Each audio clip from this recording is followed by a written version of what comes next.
Hello. Hi, how are you? I'm good. How you doing? I'm doing fine, thank you. Trying to get all prepared for this week on this Monday. It always comes too quick. I know. Yeah. It's always Monday somehow. Sometimes it feels like that, for sure. A whole week full of Mondays.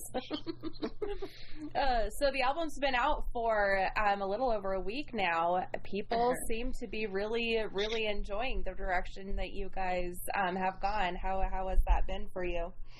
I really hadn't, I really just didn't know what people were going to think, honestly. I never write a record with what the audience has in mind, or what they're going to think. I write what comes from my heart, organically. But not going to lie, it feels good. It feels good to have so many people, love it. It's just and so many people get it. They get what the whole idea is, and that just makes me so happy. It's a feel-good moment. And that's so rare for people to be able to conceptualize the same thing that you're going for when it comes to music, because it's such a subjective thing, and so to be able to portray that so beautifully to where people don't even have to sit there and dig for it, it just comes naturally, is really unique and really special. Yeah, I feel very, I feel good, really good about it, and I'm just so happy that it's, that people are receiving it positively. Yeah, well, and it seems like because it's kind of a continuous, journey of an album, it's not something that you can just like skip around with. It's something that's just complete all in itself. It's almost like watching a movie. You have to start it from the beginning and go to the end and not chop it up. Clearly people are doing that, and that's super rare too in this day and age, with the way that music is consumed. Totally. You buy like one song, on iTunes or wherever you buy your music, right? One song, you pluck it out. These days, yeah, totally. I'm just it was meant to be written kind of like a soundtrack, I guess you could say, with no beginnings and no end. And glad that people are listening to it that way and not piecemealing, because it doesn't really make any sense. Mm-hmm. Yes, you could take Beyond Vision out of it for sure, or, the songs that would have vocals, but I think to really get the whole thing, you have to listen to it from the beginning to end, and that's awesome. Right, it takes away from the experience if you're pulling out just different tracks from it. Totally. Yeah, and thankfully vinyl's come back to help recreate that listening experience the way that music is supposed to be, consumed anyways, because that's how artists create them, is to listen to it from front to back and usually have the songs lined up a certain way for a reason, but even more so on this album. So it's just really cool to see, the whole different generations of people come back to that listening experience. Yeah, thanks for whatever reason vinyl came back. I don't know exactly what it is that made it have had its resurgence, but I'm super happy it did. Yeah, I am too. I grew up listening to vinyls, and I've always felt like it's such a crisper and rawer way of listening to music. And so when it started making a comeback, I was really excited because it just feels like a fuller way of experiencing it. Yeah, but it's not just like downloading the songs and listening to them. It's like you get the record out, you look at the artwork, it's like a thing. Yes. It's not just it's not so, everything's so instantaneous now. Everything's immediate. Gotta have that song now. And this just, it takes away the whole experience for everybody. If you, I think, because I'm old, the generations now didn't have those experiences that we did, that grew up with vinyl, waiting for the record store for the record to come out, and, having your friends come over and having a little party at your house. Like, that whole thing, that's so fun. And like to kind of, see the digital world took that experience away from people. Yeah, it's such a bonding experience too.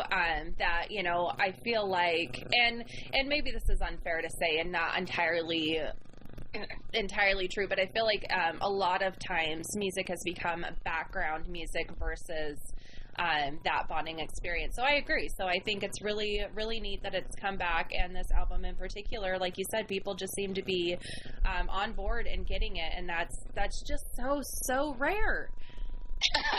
I'm with you. I mean, put out a lot of records in my time, although admittedly I don't put out that many records for the amount of time my band's been together. But social media has definitely played a big part in it, because I even think back to 2015 when Middle and Nowhere Center of Everywhere came out. There was a fair amount of press. I looked back at, I had the same PR person. She, did the same thing. We're talking now. I'm talking to people. But it didn't have the reach, because even in 2015, we didn't have Instagram stories. We didn't have,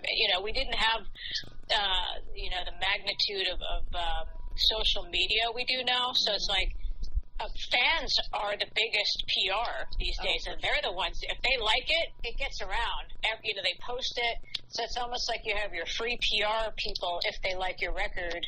And, of course, if they don't like your record. But it definitely helps circulating it around in a way that was never, possible before. So it's fun. Yeah, that I think is one of the one positive aspect. I mean, the music industry has changed so much throughout the years, and I do think that is the one positive thing that has come out of social media, is the wider net that you're able to cast as either artists or listeners, being able being able to share music a little bit easier and more freely. We can talk all day about all the negatives as well, but let's keep it positive. Yeah, let's focus on the positive, because this album has had so much positivity, and you guys worked on it from what I recall during the pandemic, a little prior to, and then during. How was that experience? Because obviously that's been very different for most bands, trying to figure out how to navigate music making in the pandemic world as well. Yeah. Well, we started writing it a little before the pandemic, but once the pandemic hit, the difference, well, there was a lot of differences on this record. First of all, I've never co-wrote a record with another person. And second of all, it was only two of us allowed in the studio at a time during quarantine. They only allowed two people in at a practice place. So that's not normally the way I write music, and so I wrote music in a completely different way than I normally had in the past. So it was a good learning experience, just how to do that. We got together like, okay, hi, what do we do? It's like when you get a new pet and your cat comes in the house or dog, and you're like, hi, the dog is here, or the cat is here, what's up, dude? You know what I mean? It's like that weird, like, okay, I've got this new thing in the house. And that's kind of like the way, like when Jason and I got together, like we both sat down, we're like, hey, I've got these ideas, I don't really know how to implement them, and then we just started working together, but neither of us really knew how to do that. Right. We're just kind of like, okay, well, here's my idea. And then once we got in the groove, we were in the groove, but definitely took a little bit of a learning curve to get there.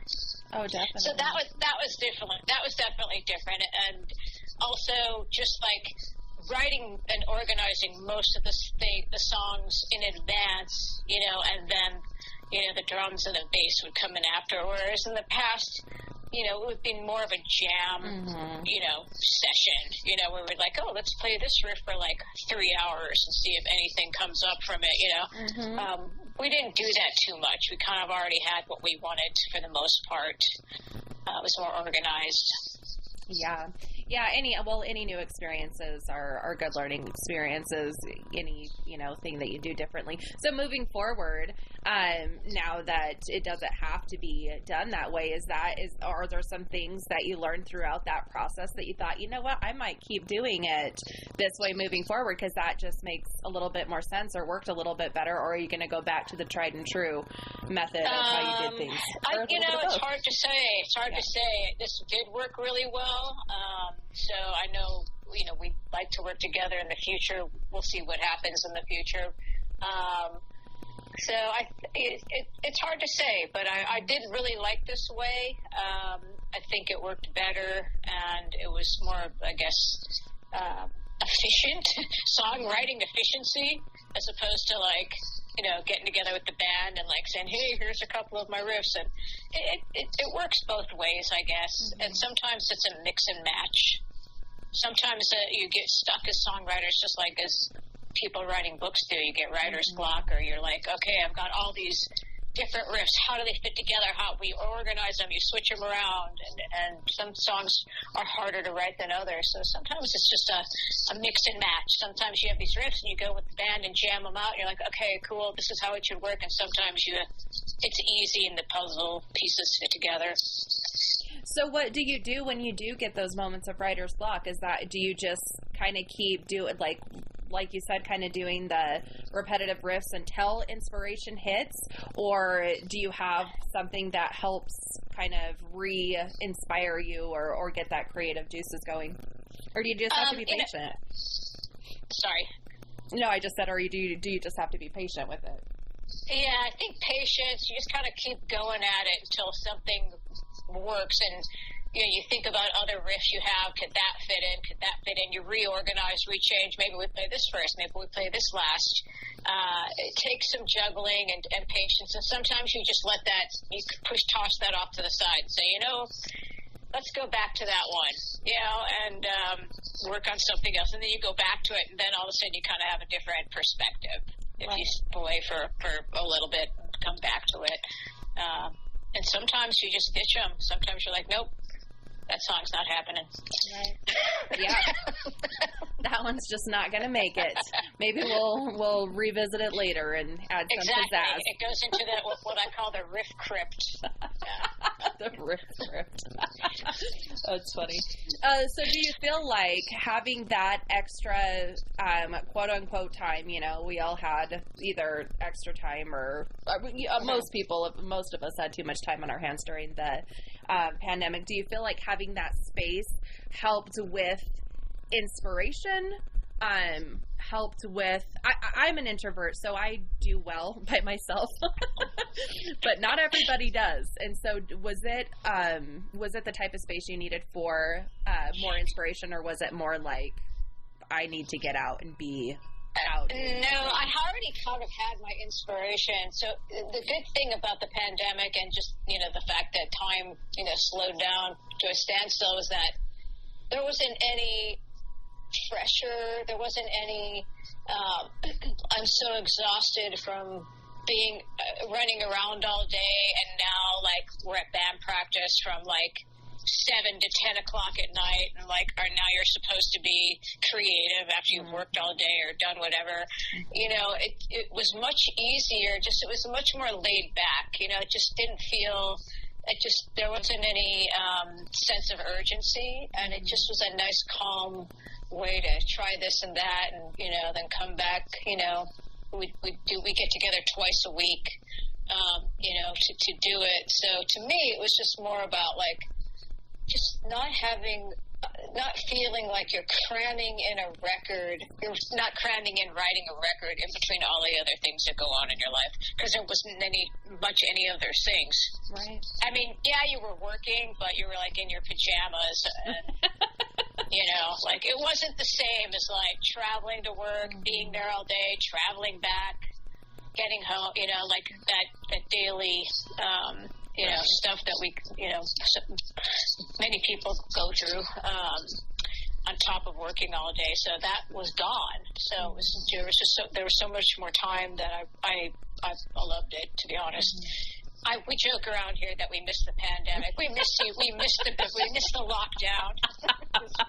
Oh, I get it. Missed our puzzles. Yeah. Right. Oh, that's funny. I did some puzzles during it as well. Yeah, it was nice. It was nice having that space and that extra family time, and it's really interesting going back to whatever normal is, how much I feel like as a society we could function so much better if we had obviously more time, right? Yeah, totally. It just was so nice. It just was really weirdly nice. Yeah. Not gonna. Yeah. So I liked it. I'm with you. Yeah. So you'd mentioned that the album was influenced by 2001: Space Odyssey and the Apollo 11 documentary that you had watched, which totally makes sense. It is a very space-driven album. You feel like you are. That's like your journey is your like an astronaut. But I'm curious. Outside of those, first of all, do you read sci-fi books? And what other sci-fi resources did you pull from, if any? Really, pretty much it was from the Apollo 11 documentary. Just the soundtrack he wrote was so good. I loved it so much. I was really inspired by that. And 2001. Not the music, just more of the vibe of the movie. A cerebral experience. Yeah, I love that movie so much. But I've always loved space, and I've always loved that kind of science fiction. So it's not so much reading; it's more viewing. And most of it's the experience I get visually. When I'm watching it. But for Apollo 11, I don't know if you've heard that soundtrack. It's just so good. If you listen to it, you will hear. I don't want to say direct ripoff, but you will hear my influences. It's all analog delay that he used, and it's just really awesome. And I was just like, it's been a while since something hit me like that, where I was like, oh my god, this is so freaking awesome. I wish I wrote it. All right. And I just loved it so much, and I was like, how can I write something like that? That's what I was like, and that was kind of really, such a big influence for me. Yeah, I'm trying to remember if I've even seen that one. I'll have to look. I'll definitely look. I think it was pretty obscure. It was here at the theater at the Alamo Draft House near my house, and I just loved, space, so of course I wanted to see that. And I didn't know anything about the soundtrack. I just went to see the movie, and I was just like, oh my god, what's the soundtrack? So yeah, you should check it out. Yeah, I definitely will. I really like sci-fi as well, and especially when it comes to true sci-fi, but even sci-fi in general is stuff that I read quite a bit. One of my favorite books actually is a sci-fi book that they made into a movie that I refuse to watch because I'm so scared that they're gonna mess it up. But cool. Yeah, I'll definitely check it out. What are some things that you do for self-care? Well, on top of being a rocker, I'm a fitness instructor. Oh, I didn't know that. Yeah, I have many lives I lead within my one life. So yeah, I teach weightlifting classes, and that's one of the big things I do for self-care. That's awesome. Those are two major. I'm a mental health counselor outside of this, and those are two of the major things. Exercise and music is kind of the recipe for living versus existing. Oh. Wow. Oh, in my opinion. Yes, I love it. I love it. It of course makes your body feel good, but it makes your mind feel good when you're done doing it. You're happy. The people in the class are happy, and yeah, it's pretty awesome. So I've been doing it. Yeah, I've been doing that for a long time. So yeah, that's one of the things I do for my my self-care. That's great. I love that. And that's cool that you get to utilize that as a job as well. Being able to mix the two is just awesome. Are you a nature person? Do you like to get out in nature? Or are you more someone who'd rather be indoors? I'm more of I'm a suburban, urban, person. Mm-hmm. I do like to go for one thing we did over the pandemic, which we still do, is just go for urban hikes, because I live in San Francisco, and you can just go and walk. We're like, which way? Left, right, and we just start to walk. Mm-hmm. And there's so many cool little hidden staircases, and just there's so many things around here that are really cool. So I really enjoy doing that more than I'm not going to say I don't like going for hikes, because I can pretty much go wherever I want. Sorry, let me get rid of this call here. Okay. All right. Living in San Francisco, any 30-minute drive to anywhere, any direction is a beautiful hike. Mm-hmm. But I'm much more of an urban hiker. I'm not like, for people that are like, I love long walks on the beach. I don't love long walks on the beach. I don't care about long walks on the beach. I'm fine sitting on the beach with some beer, drinking a beer. It's a nice day out, but I don't know. I'm not like the super hiker. Right. What beer are you drinking on the beach? What beer are you drinking on the beach? What beer? I'm a Pilsner lover. Mm-hmm. Pilsner. My favorite beer is Russian River, STS, and any really good Pilsner is a beer that I like. So I'm always, and there's many now. Oh yeah, that are out there. They're really refreshing. Have you thought about doing a Pilsner for Acid King? I mean, a lot of bands. There's been a few. Has there? There was awesome. one. There was one in Chicago, and I'm blanking on the name of the brewery now, but they made one after Bussy Woods. It was called Bussy Pills. And that was out just, very local. Uh-huh. You could only get it if you lived there, and it only was a small batch. And then also there was another brewery. I'm so bad. Sound Growler. That's who it was. Sound Growler. Excuse me. That's who did it. And that was the Bussy Pills. And then there's another brewery in Chicago. They're all Chicago breweries, which is funny, because that's where I'm from. Oh, okay. But no breweries in the Bay Area have asked me to do a beer. Yeah, that's so bizarre. So sad. I know. They need to get on that. Jeez. Dry Hop Brewers was another one. They did this really awesome Czech Pilsner. It was called Laser Headlights. It was in 2016 when the Middle of Nowhere Center of Everywhere record came out. And that was just, again, it was for a local show we did at Reggie's, and they gave us they canned these big 32 ounces and gave us some. And it was really good. So we have had a couple of beers. That's cool. Yeah, the Bay Area definitely needs to get on that, because that would be neat to have it within your now hometown. Yes. And then it's easier for me to get over there than it is to get to Chicago. Plus, Chicago's freezing, probably still at this point. Yeah. Not that Idaho's a whole lot warmer, but... Yeah. Oh. Is there anything that you have been listening to lately that might be different than what you usually listen to?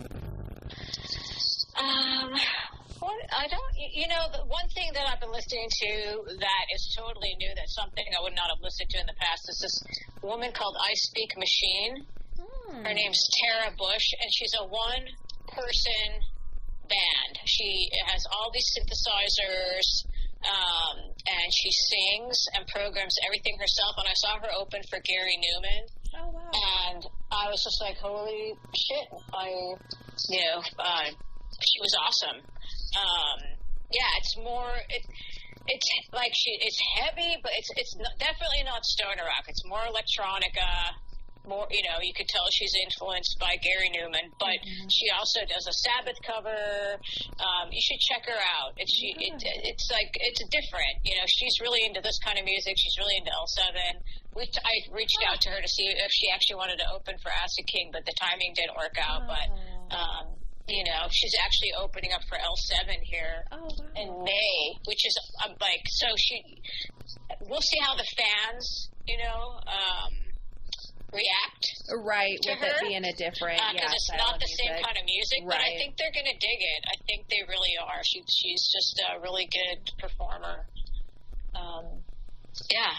That's cool. I don't think I knew that L7 was still going. Yeah, they're back. That's cool. Good for them. Yeah, and they went on a big tour recently, and they didn't hit here, San Francisco, but they're coming here. Yeah, soon, next month. Speaking of touring, I know you have a European tour set up. Are you also going to be doing a States tour?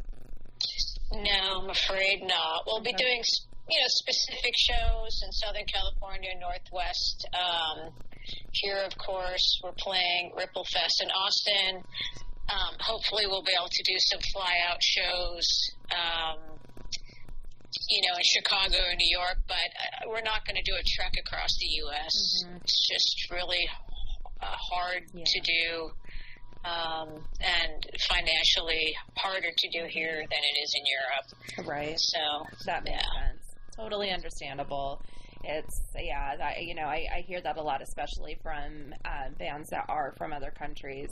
I'm like, when are you coming over here? They're like, it's so expensive and it's so difficult. And I'm okay, I get it.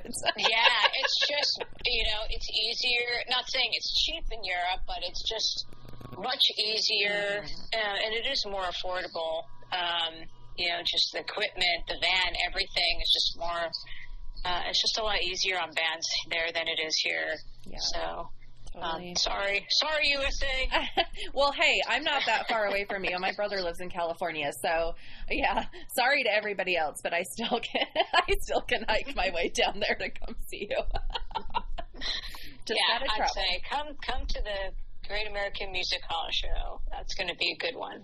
Awesome. I did want to ask you, I don't want to take too much of your time, but I did want to ask you real quick about the artwork. The artwork is so visually appealing. Tell me a little bit about it. That was done by a couple of so Post-Wax, the whole compilation, just like a real quick backstory is like this record was written for the Post-Wax series, right? There's 9 records, and it's a box set. If you pay $400, you get all these records and an extra song.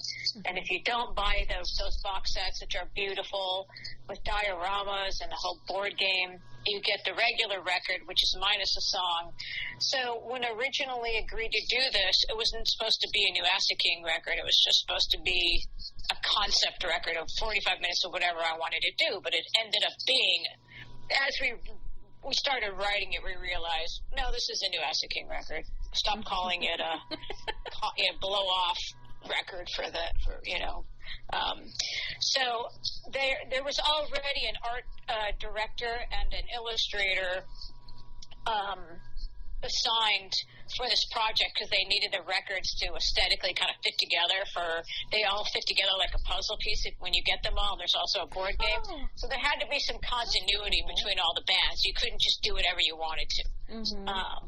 But I worked with the art director to convey, what the vibe of the record was, and then he worked with the illustrator to start drawing stuff out, and then we just kind of fine-tuned from there. So Martin Donders is the illustrator, and Peter, what is Peter's last name? I think it's Bergstrand. It's P-E-D-E-R, Peter. He's from Sweden. Bergstrand. So they worked together.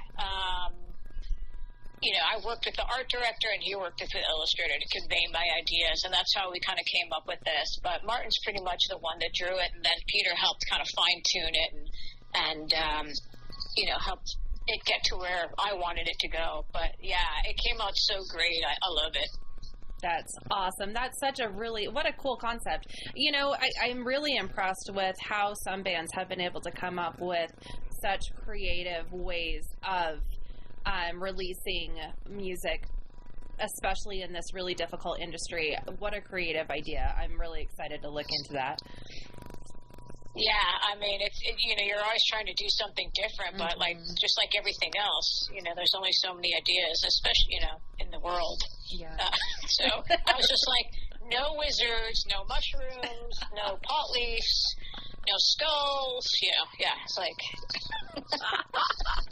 no wizards. That's start with the things you don't want in there. Yeah, I was gonna say that's like part of a D&D experience, and your music could totally be like a space D&D musical element for the space D&D world. Totally. I was thinking about that the first listen. I was like, oh my gosh, that's what it inspired me. I was like, oh, now I want to do like a space campaign. Awesome. Well, thank you so very much for your time, Lori. I really appreciate it. Thank you. Yeah, it was nice to talk to you, and I appreciate that you're interested enough to even want to have this conversation. So no, it's an incredible album. I've really, really enjoyed it. I've listened to it thoroughly.